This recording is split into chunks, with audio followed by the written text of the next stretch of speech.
la regencia de Serrano.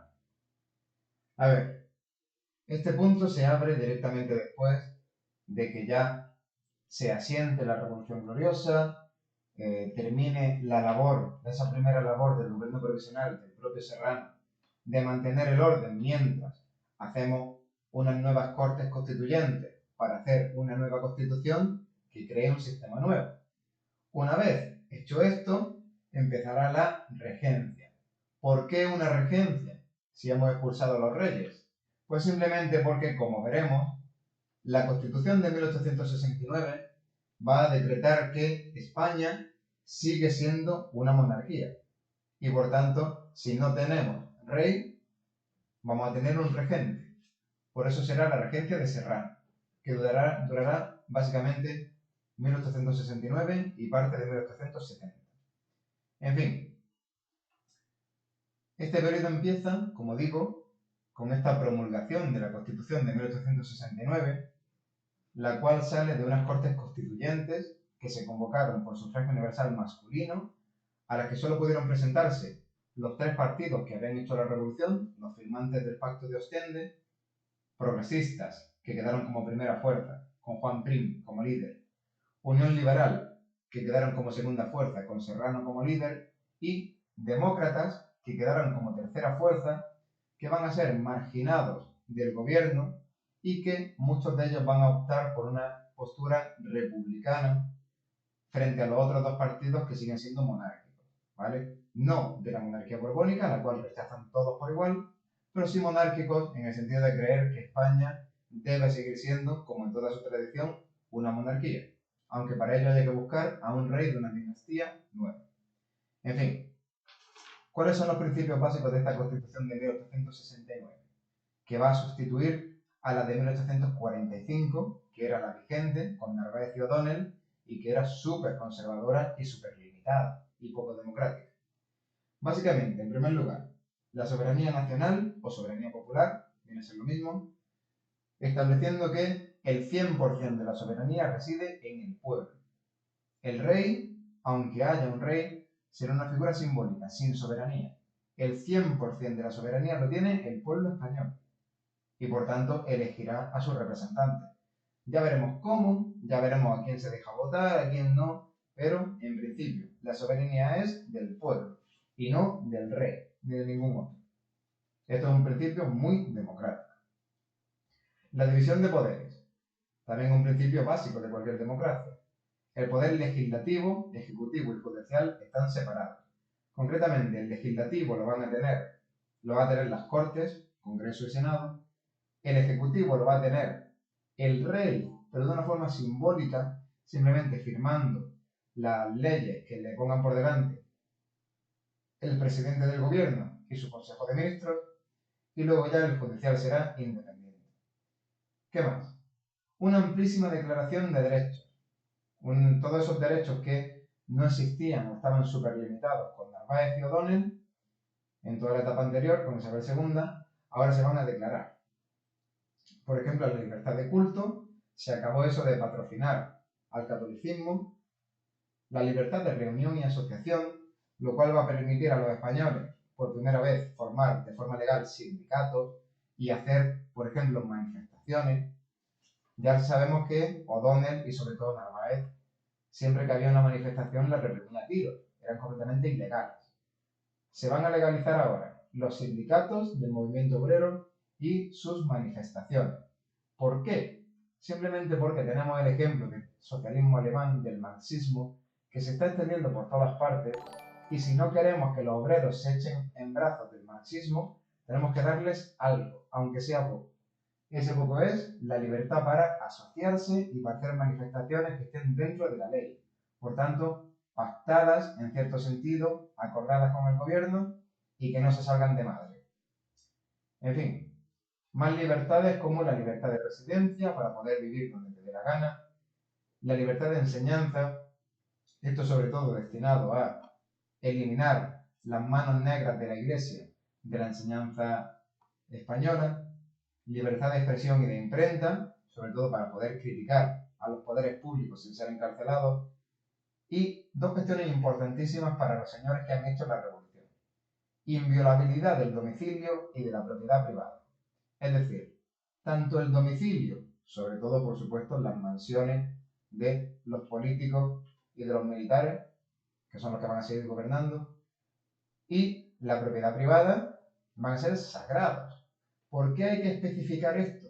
Sencillamente porque, otra vez, ese movimiento obrero que está creciendo, el marxismo, dice que la propiedad privada se debe abolir, y que los pobres deben saquear las propiedades de los ricos.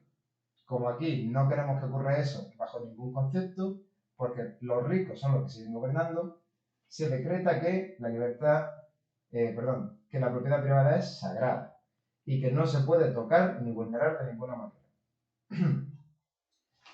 Otra cosa que introduce esta Constitución de forma novedosa es que todos estos derechos son inviolables, se los merecen los españoles por el hecho de ser ciudadanos españoles, no se les van a quitar, pero en algún momento, si así lo decide el gobierno, pueden ser suspendidos. ¿Cómo pueden ser suspendidos? Con un estado de excepción, algo muy parecido al estado de alarma en el que vivimos en 2020 y buena parte de 2021. Un estado de alarma por una cuestión excepcional, algunos de esos derechos pueden ser suspendidos.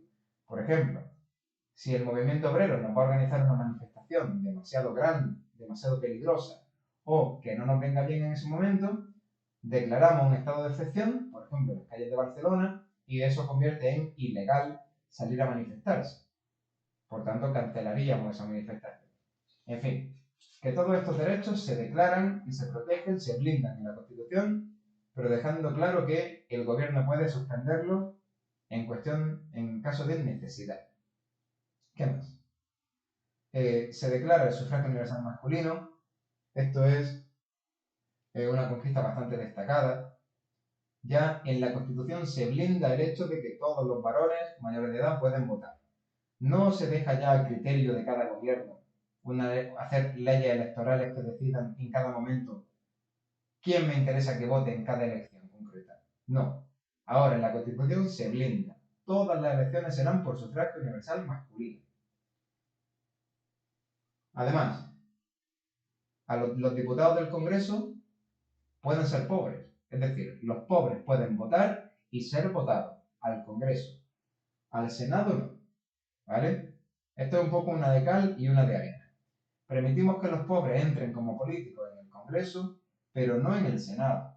Así, si las Cortes tienen 2 cámaras, incluso si el Congreso, de alguna forma rarísima, fuese gobernada por los pobres, porque todos los candidatos votados fuesen pobres, tendríamos el otro 50%, el Senado, que siempre va a estar formado por ricos, porque ahí solo se pueden presentar gente de altas capacidades, lo cual es un eufemismo que usa la Constitución para hablar de ricos, evidentemente, amparándose en el hecho de que alguien que es pobre, que ha estado toda su vida trabajando duro, no ha podido formarse intelectualmente.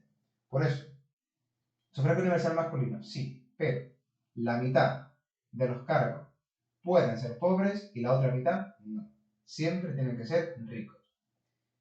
Bien, unas cortes bicamerales, insisto, Congreso y Senado, mitad y mitad.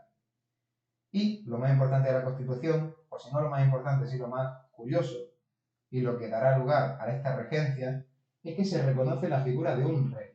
Una monarquía que participaría en el poder ejecutivo, firmando las leyes que decida el gobierno, y que tendría sobre todo un papel principalmente simbólico, como símbolo de unidad en España. ¿Por qué tenemos un rey?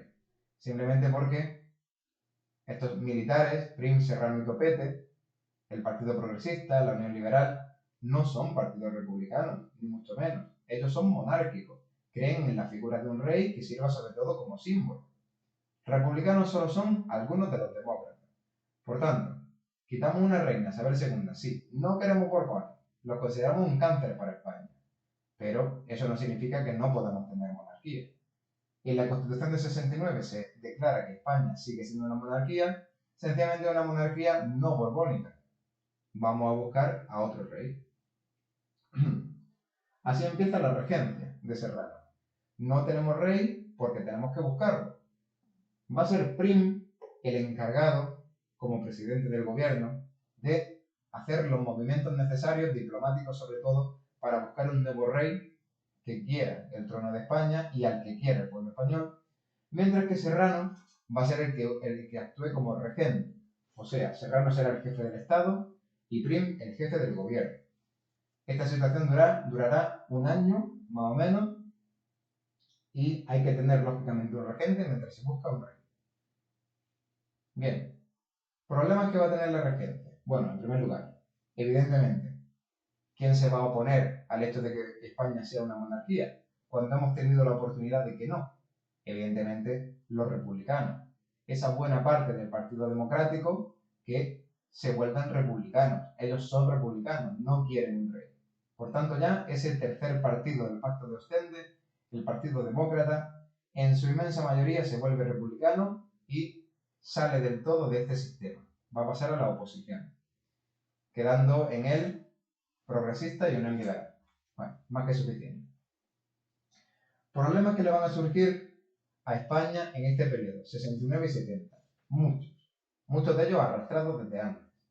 Primero, va a estallar la primera de 3 guerras coloniales en Cuba.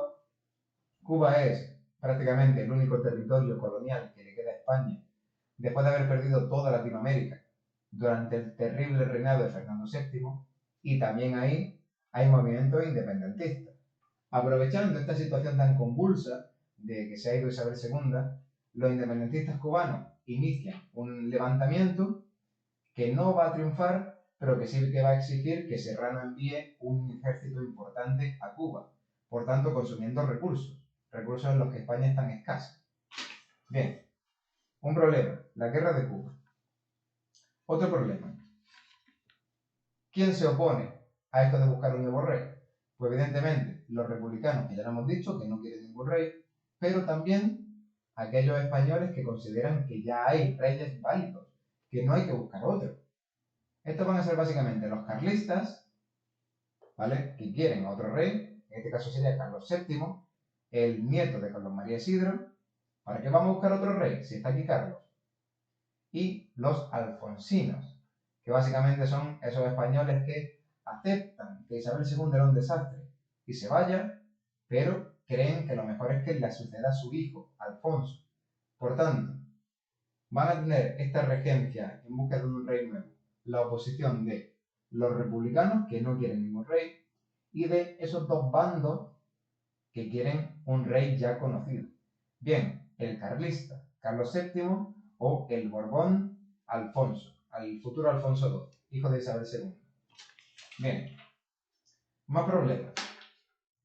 Bueno, evidentemente todos estos señores, aunque no tienen fuerza suficiente para hacer ningún tipo de golpe, empiezan a conspirar, empiezan a reunir fuerzas, empiezan a hacer pequeños sabotajes para evidenciar su oposición a este sistema que se está creando, con un rey que va a ser extranjero.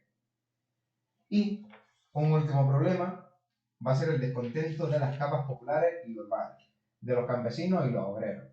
¿Por qué el pueblo está descontento con este nuevo sistema si esta constitución le entrega el poder? Dice que el pueblo es soberano y que van a votar y las elecciones van a ser limpias.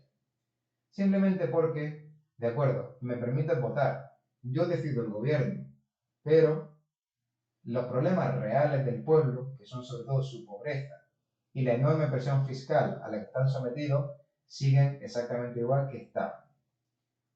Esos dos problemas que tantísimos dolores de cabeza dieron a Narváez y O'Donnell en el último periodo, por su enorme impopularidad, el impuesto a los consumos y las quintas de reclutamiento, se prometió al iniciar esta revolución que iban a ser suprimidos, pero en cuanto Serrano necesita dinero y soldados para temas como la guerra de Cuba o someter los pequeños levantamientos o sabotajes que hacen republicanos, carlistas y alfonsinos, pues se vuelven a implantar.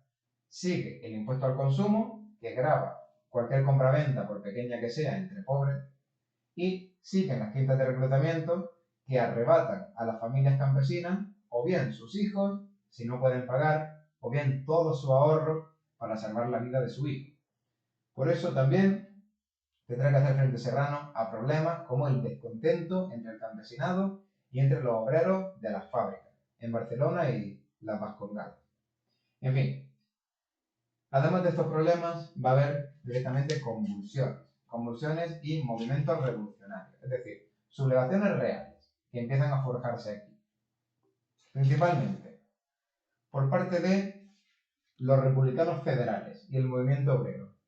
¿Qué son republicanos federales? El concepto federal va a ser importantísimo en el último periodo de este mismo tema, la Primera República. Básicamente los republicanos federales son partidarios de un país descentralizado. Es decir, España sería, según ellos, una república, eso está claro, sin rey, pero además una república en la que el gobierno central tuviese unas competencias muy pequeñas porque esas competencias estuviesen cedidas a los distintos gobiernos regionales. Un ejemplo de país descentralizado sería la España actual, en la que las comunidades autónomas tienen su propio gobierno regional con amplísimas competencias en cuanto a recaudación de impuestos, en cuanto a organización de la economía, educación, sanidad, etcétera, etcétera. ¿Vale? Ese es el modelo que quieren los republicanos federales. La inmensa mayoría de los republicanos, antiguos demócratas, van a ser federales, partidarios de un sistema descentralizado. Pues bien, los republicanos federales y el movimiento obrero, básicamente los sindicatos de las dos grandes tendencias obreras, que son el marxismo o socialismo y el anarquismo, van a colaborar con los republicanos federales, porque lógicamente para los sindicatos sería mucho más fácil presionar o organizar huelgas a gobiernos regionales pequeñitos que hacerlo contra un gobierno fuerte de toda España. Por eso, tanto los republicanos federales como el movimiento obrero tendrán como reivindicación, y a veces reivindicaciones violentas, como huelgas o manifestaciones armadas, el instalar una república federal, una república con un país descentralizado, con sus regiones con amplísima autonomía, prácticamente independientes entre sí. ¿Qué más? Se empieza a preparar la Tercera Guerra Carlista. La Tercera Guerra Carlista estallará un año después, un año y pico después de que ya se encuentre el rey, pero ya empiezan a prepararse aquí. Aunque estallara en 1872, ya en el 70 los carlistas, dirigidos por Carlos VII, el que sería para ellos Carlos VII, desde su exilio en Portugal, empiezan ya a mover hilos, a recaudar dinero y apoyos entre el pueblo, sobre todo en Cataluña y País Vasco y Navarra, que son sus zonas importantes de presencia, y empiezan a acumular armas y munición. Esto, aunque todavía no se trate de una guerra abierta, se está preparando, evidentemente genera problemas de orden público, porque si en algún momento alguna patrulla de la Guardia Civil sorprende a un grupo de carlistas con las manos en la masa preparando armamento o preparando munición, evidentemente eso lleva a un episodio violento y pueden morir agentes de la Guardia Civil, pueden morir gente del ejército, en fin, es un problema que crea situaciones violentas, que se está preparando la Tercera Guerra Carlista. Bien. Y lo último, aparte de estos republicanos federales y de los carlistas, sería el tema del bandolerismo en Andalucía. El bandolerismo en Andalucía es un problema que lleva existiendo desde la Edad Moderna. Carlos VII en el siglo XVIII intentó frenarlo con colonizaciones, creando allí pueblos nuevos. No funcionó. Narváez, desde 1844, intentó frenarlo con la creación de la Guardia Civil, con cuarteles por todo el norte de Jaén para proteger principalmente de peñaperros de los bandoleros.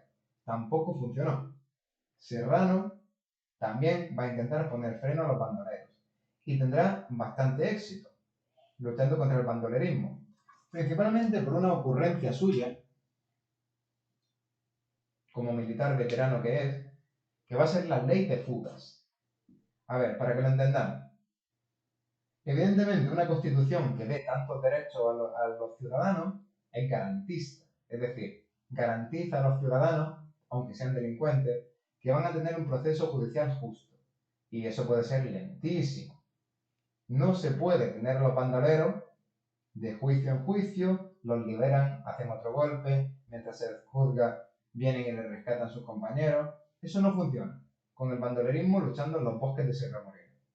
Entonces, ¿qué hace Serrano para esquivar toda esa legislación, el Código Penal, el habeas corpus, etcétera, etcétera? Se inventa la ley de fugas.